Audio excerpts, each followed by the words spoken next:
जगन्नाथ श्री जगन्नाथ मद्गुरु श्री जगद्गुरु मदात्मा सर्वभूतात्मा तस्मै श्री गुरवे नमः। जीवन सर्वस्व मोर श्री श्री ठाकुर जगज्जननी कल्याणमयी श्री श्री बड़मा आचार्य श्री श्री बड़दा श्री चरण कोटि कोटि प्रणाम। पूज्य श्री श्री आचार्य को श्री चरण कोटि कोटि प्रणाम। पूज्य पादादा पूज्य श्री अविंदा चरण कोटि कोटि प्रणाम। आज यही विशाल भक्तारण्य पुरीर श्रद्धावाली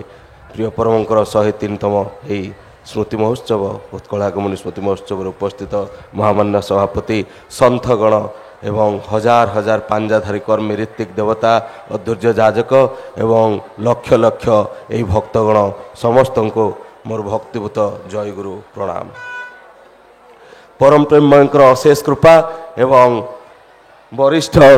कर्मी माने जो मानकर दिग्दर्शन जो मानकर बाणी शुणी शुणी दीर्घ 30 वर्ष धरी आम मैंने जाजित हो से आशीर्वाद जो आपण मान सम्मुख में दंडायमान हो पाचे से निजक धन्य मने और परम पिता आशीर्वाद पंकज कोटि कोटि प्रार्थना जनाए से निजे ही कंठर विराजमान होकर ए विराट सेवा को जाजन करने उत्स जोगात। अनेक गुड़े वक्तव्य सरी आसला दीर्घ 10 दिन भितर तंटी टिके पड़ी आसु आसु टिके डेरी हो गला क्षमा चाहे। मोर ज्येष्ठ भगिनी कहूँ अरे एत स्पीड रे गाड़ी चलाऊचु गाड़ीटा टिके ब्रेक मारुनु छुआटा मोर अच्छे गोटे पैडटे भी दौनु छेनापोड़ टिके दौनु केमितिका भाई होइचु मन मन अनेक कह भौणी मु ते केमी बुझेबी से 100 वर्ष तले जिते से पूज्य यही माटीर सुयोग्य संतान son of the soil Subhash Chandra Bose से पिता जानकी तो बोस आज परम पिता माटी की आनी से सेवा थिला भितरे पाखे से काली माँ जिते टे कहते प्रभु मु जगन्नाथ महाप्रभु को दर्शन करके आसे एवं जाइए आसुचंती विशेष बोधे किसी वर्णाढ़ उत्सव स्वागत संबर्धना पाई ना पुणी फेरी आसचंती आउ बोधे परम पिता किसी कहूना किंतु एति खाली पचारे केमिति रहिला विशेष से तो मु नथिली मो जन्म होनी पूज्य सन्थ माने जानिथिबे एति खाली शुणी प्रिय परमंकर से दिन से परिचय देते समग्र विश्व समाज को जीवननाथ को अवहेला करी जगतनाथ को दर्शन करने को गलु जीवननाथ ही जगन्नाथ अहंकार ता जानी पार्लुनी नानी मु ते केमती बुझेबी मत क्षमा कर तो मंदिर में भल कर दर्शन कर मु भी ये परम पिता जीवननाथ सेवारे यही भक्त मान को जाजन कर जो अपूर्व सुजोग पाई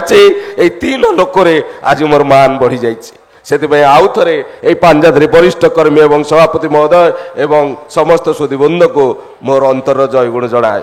यही भक्तारण्य आज ये लक्ष लक्ष भक्त 103 वर्ष अतिक्रम हो गला किए आज आसी ये जहाँ ये माटी आज झुरुची एवं समस्ते काली ठारू एपर्यंत धीर निश्चित भाव निश्चल भाव परम पिता से खोराक पाइबापी अनेई बसचंती आपण मान परिचय पाई किंतु यहीटा जो भक्तारण्य जिते आम यू हजार हजार किलोमीटर चली जा विश्वर कूल अनुकूल जो परम पिता को प्रतिष्ठा करने जीवन यज्ञ साजी बसवा से कौन आम यही भक्तारण्य को पाइबा पाई न पारू किंतु सेटिकार जल वायु अग्नि एवं सेटिकार बाली माटी उद्भिद सब भीतर परम पिता सत्ता भरपूर। यही 2 दिन तले जड़े मां जो जाजन शुणुली आचार्य देव कहते परम पिता ईश्वर पार्वती जो उड़ी जाऊँगी से गोटाए जगह को से प्रणाम कर पचार पार्वती माँ आप कहीं प्रणाम कले ना रे यही जगह परम पिता दिन लीला करते आउ किसी समय उड़िक गला आउ गोटे जगार जो प्रणाम कर माँ पचार प्रभु पुणी कहीं प्रणाम कले ना आगु को हजार हजार वर्ष पर परम पिता आसिक लीला करेंगे जो यही जापान नॉर्दर्न होकाइडो पाखापाखि 10,000 किलोमीटर दूर में परम पिता से सत्संग करने पूरा नुआ टाच पैक है परम पिता से विग्रह भुवनेश्वर बाही देते एवं कौटी खोला हम परम पिता प्रार्थना कले प्रभु आपंकर लीला आप निजे करते ये तो रशिया पाखापाखि जगह प्राय 4 मासे समग्र माटी ये बरफ आच्छन्न 3 फुट हाइट रो बरफ पड़ जाऊँगी ये पुणी आपंकर नाम संकीर्तन जाजन केमी हम आपन को भक्त मैंने केमी पाइबे ये जो आंतरिक इच्छा मन पड़े परम पिता से बाणी सत जदि हुए संग तुमर भाव जदि हुए महान उच्च विश्व दुनिया साधना तुमर हेबनी तुच्छ हेबनी व्यर्थ से कथा भाभी भाभी जो परम पिता नाम संकीर्तन करे भाई कहते जाऊ यू आर ए ब्राह्मण ऑफ लॉर्ड जगन्नाथ धाम ଆପଣ ଆସନ୍ତୁ ଜଣେ ରାଜସ୍ଥାନୀ ମାରୱାड़ी ଭାଇ ଡାକୁଛନ୍ତି ମୋର ଗୋଟେ ମାର୍ଟ ଅଛି ଗୋଟେ ଗ୍ରୋସରୀ ସପ୍ ମୁଁ ଉଦ୍ଘାଟନ କରିବାକୁ ଚାହୁଁଛି ଆପଣ ଫିତା ବି କାଟି ଦିଅନ୍ତୁ ଜଣେ ଡାଟା ସାଇଣ୍ଟିଷ୍ଟ ଟୋକିଓରୁ ଆସିଛନ୍ତି ଆଉ ଜଣେ ଜଗନ୍ନାଥ ଧାମର ବ୍ରାହ୍ମଣ ହିସାବରେ ଟିକେ ପୂଜା ବି କରିଦିଅନ୍ତୁ ମୁଁ କହିଲି ପୂଜା କରିବା କଣ କରିବା ନା ଟିକେ ନାମ ସଂକୀର୍ତ୍ତନ ଯୋଉ ହୁଏ ମନ୍ତ୍ର ଫନ୍ତ୍ର ଉଚ୍ଚାରଣ ହୁଏ ସେଇଗୁଡାକ ଯଦି ଟିକେ ଦାଦା ଆପଣ କରିଦିଅନ୍ତେ ତାହେଲେ ଗୁରୁଜୀ ଆମେ ବହୁତ ଧନ୍ୟ ହୁଅନ୍ତୁ ମୁଁ କହିଲି ଆଚ୍ଛା ଗୋଟେ ସତ୍ସଙ୍ଗ କରିବା କି ନା ସତ୍ସଙ୍ଗର ନାଁ ତ ଖାଲି ଆମେ ଶୁଣିଛୁ କିନ୍ତୁ ସତ୍ସଙ୍ଗ କଣ ଆମେ ଜାଣିନୁ ଆଚ୍ଛା ଇଏ କି ମାଟି ମରୁଭୂମିରେ ପାଣି ଟିକେ ଖୋଜିବା ଏବଂ ନର୍ଦନ ଓକାଇଡବା ରଷିଆର ପାଖାପାଖି ବରଫାଚ୍ଛନ୍ନ ଅଞ୍ଚଳରେ ସତ୍ସଙ୍ଗର ପରିକଳ୍ପନା ପାଏ ଦିଟା ଯାକ ସମାନ କଥା ଯେତେବେଳେ ସେଇ ତାଙ୍କର ଆନ୍ତରିକ ଇଚ୍ଛାକୁ ପୂର୍ଣ୍ଣ କରିବା ପାଇଁ ପରମ ପିତାଙ୍କ ହାତ ଦେଖି ଦେଇଛି ପ୍ରଭୁ ଏଠି ତ ତୁମକୁ କେହି ଜାଣିନି କିନ୍ତୁ ମୁଁ ଯେ ମୂର୍ଖ ମୁଁ ବୁଝିପାରୁନି ସେ ମାଟି ପାଣି ପବନ ଜଳବାୟୁ ଭିତରେ ପରମ ପିତାଙ୍କର ସତ୍ତା କୋଣ ଅନୁକୋଣରେ ଭରି ରହିଛି ସେତେବେଳେ ଯେତେବେଳେ ଭାଇ କହିଛନ୍ତି ଆସନ୍ତୁ ସତ୍ସଙ୍ଗ ଆରମ୍ଭ କରନ୍ତୁ ମୁଁ କହିଲି ପ୍ରଭୁ ଇଏ ଯୋଉ ଜାଗା ଏଠି 5-10ଟା ଭକ୍ତ ତ ମୁଁ ପାଇବିନି କଣ ସତ୍ସଙ୍ଗ କରିବି କାହାକୁ କଣ ଶୁଣେଇବି दादा आप चिंता ना करिए गुरुजी आप थोड़ा वेट कीजिए आप थोड़ा देखिए तो आप शुरू कीजिए जहाँ विग्रह तो ही परम पिता पाखे से शंख ध्वनि देकर जो सत्संग आरंभ होते मात्र 5 मिनिट जाइए 5-10टा भक्त मु खोजुची 180 जन भाई भौणी से घेरी गले जो प्रार्थना सरला से परम पिता प्राणा करी प्रभु क्षमा चाहू तंडी पड़ी कौन करी प्रभु जतमान जाऊँगी बर्तमान तो प्रार्थना सरला मुझे चाहूँगी आप भजन कीर्तन ये हम तमार रंगे सरला आउ किए भजन कीर्तन करमी हम प्रभु आप लीला कर जो राजस्थानी माँ मौसी मैंने प्राय पाखापाखि हाथ लंबार ओडरी टाणिक बस कीर्तन आरंभ कले भजन आरंभ कले चली भजन 20 मिनिट अतिबाहित है खाली परम पिता चाहूँगी प्रभु एने बंद होना अनस्टपेबल ये कि लीला प्रभु आपंकर जो सरी आसी भजन कीर्तन जाजन सरी परम पिता जयराध राधे ध्वनि देला 180 पाखापाखि ऊर्ध भक्त मैंने जो घेरी जाइए गुरुजी की सुंदर सत्संग आज आपने हमको एक नया दिशा दिया आप हमको प्रभु जी के साथ जुड़ाया आप हमारे लिए गुरु जी है मुझे मना कली ना मुझे से गुरु जन चाकर ना आप हमारा अर्जी लगाए प्रभु जी के साथ आप हमारे लिए गुरु जी नहीं आपकी अगर सद इच्छा है तो परम पिता खुद आपके पास आ जाएंगे जैसे भक्तों की भगवान को जरूरत है वैसे बिल्कुल भगवान को भी प्रकृत भक्तों की जरूरत है एवं ता भीतर से मैंने कहते गदगद होकर प्रभुंकर जो दया हुए ताले आम 1 एकर जमी ये पाखापाखि अच्छी गोटे मंदिर केमती हुआ वाह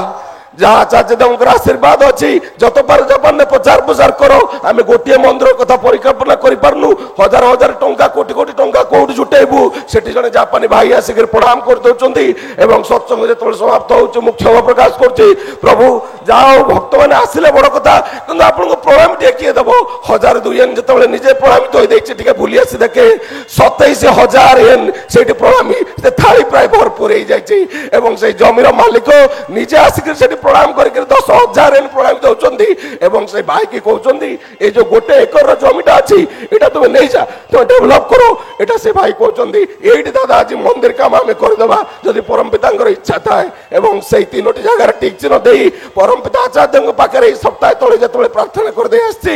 जो टिक चिन्ह मारे निश्चय से जापान प्रथम मंदिर आपण मानक भेटी दिज्व आप आज ना काली निश्चय खबर पाइबे परम पिता निज लीला सी करती जापान कौन विश्वर कोण अनुकोण हजार हजार सत्संग मेल छुट्टी आसे जमी परम पिता 100 वर्ष तले कहते भक्त मान आगे विश्व अच्छे जो नगरादि ग्राम घरे घरे प्रतिष्ठित हम से सतनाम जो परम पिता भक्त प्रश्न कर प्रभु आप बसिक कहीदे विश्वर कोण अनुकोण सत्संग प्रतिष्ठा हम ताकि संभव आम मुखे परम पिता बोलचो तो हम ही हम आज कमिटी हम से समाधान देदेले मुझे मनुष्य तैयारी कारखाना मैन मेकिंग फैक्ट्री जो मनुष्य तैयार कारखाना समस्त गोटे गोटे प्रोडक्ट पूज्य सन्त डॉक्टर विनायक महापात्र आरंभ कर भाग्य श्रेष्ठ जतिन महांती पर्यंत कोटी कोटी भक्त यही सत्संग तैयारी कर परम पिता गाथा को गाइबापी अमृत धारा को बजाय रखापी आपण मैंने लक्षाधिक भाव ये रुंड होती एमती विश्वर कोण अनुकोण प्रति मुहूर्त सत्संग चलती पाखापाखि 150 देश लिंक आसूची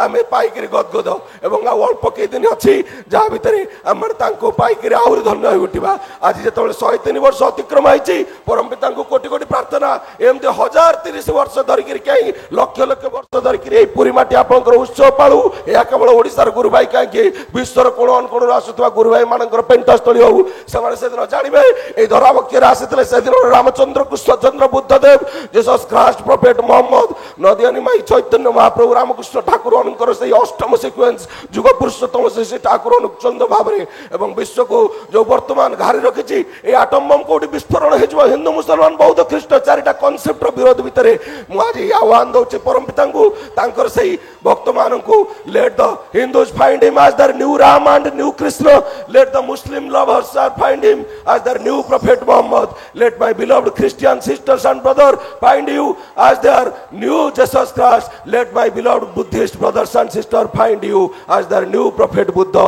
जहाँ फल सारा विश्व रे ये जो धर्मांतरीकरण कथा ये जो धर्म भीतर विविधतार कथा समग्र मानव समाज दूरे जीव समग्र विश्व तुमको पाइकरी ये धर्मर गोटे ही व्याख्या बुझी पार बंचा बढ़ा जहाँ फल समग्र विश्व को वसुधैव कुटुंबकम जोड़िया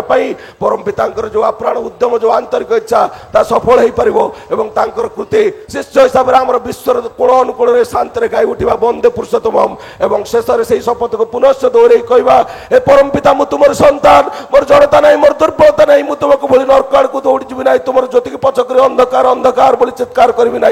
तुम्हारी प्रदत्त सतनाम को मनन करी तुम्हारी प्रदत्त जीवन पंच महायज्ञ को कंटाई कंटाई पाली तुम्हारी आंतरिक इच्छा विश्व अच्छी जब नगरादि ग्राम घरे घरे प्रतिष्ठित हम से सतनाम को प्रतिष्ठा करने मु नुह मोर वंश नुह यही धरावक्षर जिते कोटि कोटि मानव अच्छा से यज्ञ हो उठू वंदे पुरुषोत्तम वंदे पुरुषोत्तम वंदे पुरुषोत्तम जय गुरु।